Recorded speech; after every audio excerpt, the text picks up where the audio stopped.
নমস্কার, এম টেলের চ্যানেলে আরেকটি ভিডিওতে সকল বন্ধুদের স্বাগত। আজকেও আমি এই ভিডিওতে দেখাবো পেপারে পিছন পার্ট কাটিং। তো প্রথম থেকে শেষ পর্যন্ত ভিডিওটি দেখলে কোনো অসুবিধা হবে না কাপড়ে কাটিং করা। তো প্রথমে আমি এখানে পেপারটি নিয়েছি, পেপারটি এবার আমি খুলে নিয়ে তারপরে দুভাজে ভাঁজ করে নিব। সেমভাবে কাপড়ে যখন তোমরা কাটবে ঠিক একইভাবে কাপড়টিকেও দুভাজে ভাঁজ করে নিয়ে নেবে। তো আমি পেপারটি এভাবে ভাঁজ করে নিয়েছি, দুভাজে ভাঁজ করে। এবার নিতে হবে আমার ঝুলের মাপটি, ঝুল যা থাকবে তার থেকে 1 ইঞ্চি বেশি নিতে হবে। তো এখানে আমি 14 ইঞ্চি নিয়েছি, যেহেতু 13 ইঞ্চি।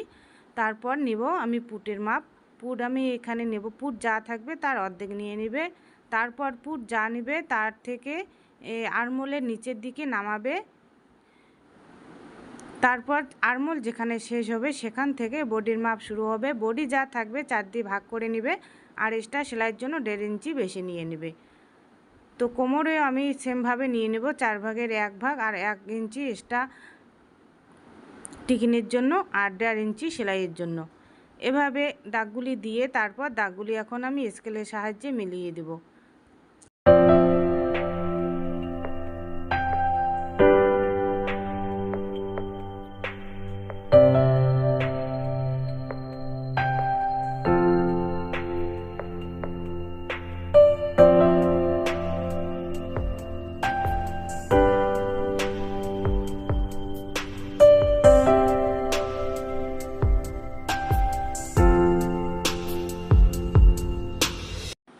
স্কেলের সাহায্যে দাগগুলি মিলিয়ে দেওয়ার পর তারপরে এখানে আমি গলার চওড়া নিয়ে নেব 3 ইঞ্চি।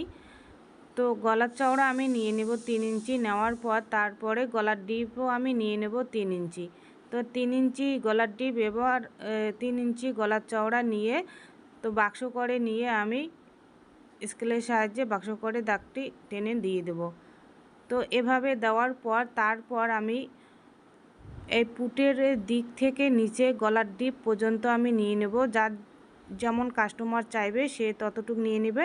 তো এখানে আমি 9.5 ইঞ্চি নিয়েছি গলার ডিপ, নেওয়ার পর তো গলার চওড়া আমি নিয়েছি 3 ইঞ্চি নিয়ে তারপরে দাগটি মিলিয়ে দিয়ে তারপরে পুটের উপর থেকে তারপরে গলার ডিপ পর্যন্ত আবার স্কেলের সাহায্যে দাগটি মিলিয়ে দেব। মিলিয়ে দেওয়া হয়ে গেলে তারপর এবার আমি যে 3 ইঞ্চি নিচে দাগ একটি দিয়েছি সেই দাগ অনুযায়ী তারপর গলার ডিপ 9.5 ইঞ্চি নিয়েছি, সেখান থেকে আমি এবার দুভাজে ভাঁজ করে নিয়ে তার অর্ধেক বরাবর আমি এখানে একটি চিহ্ন দিয়ে নেব।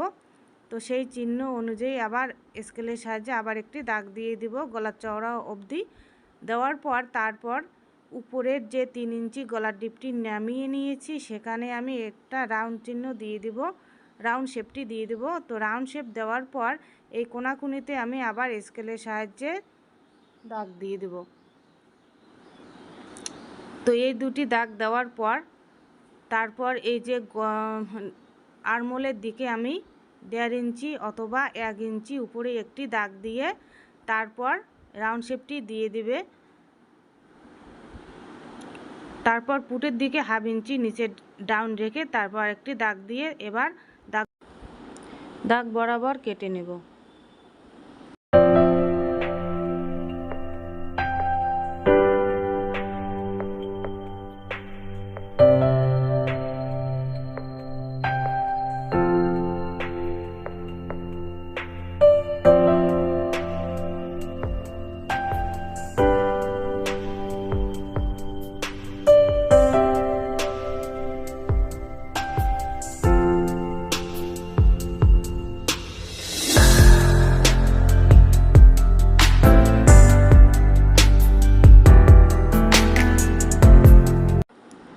দাগ অনুযায়ী কেটে নেওয়া হয়ে গেল, এবার আমি খুলে দেখাচ্ছি। তো কত সুন্দর শেপটি চলে এসেছে। তো বন্ধুরা তোমরাও বাড়িতে এভাবে পেপারে প্রথমে আগে প্র্যাকটিস করবে, তারপরে মেন কাপড়ে কাটিং করবে, তাহলে কোনো অসুবিধা হবে না।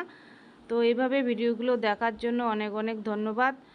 তো আমার যদি ভিডিওটি ভালো লেগে থাকে তাহলে লাইক কমেন্ট শেয়ার করে দিয়ে দিবে, আর নতুন যদি হয়ে থাকো তাহলে চ্যানেলটিকে সাবস্ক্রাইব করে দিয়ে আমার পাশে থাকবে। তো আজকের ভিডিওটি এখানে শেষ করেছি, পরবর্তী ভিডিওতে দেখা হবে। ভালো থাকবে, সুস্থ থাকবে।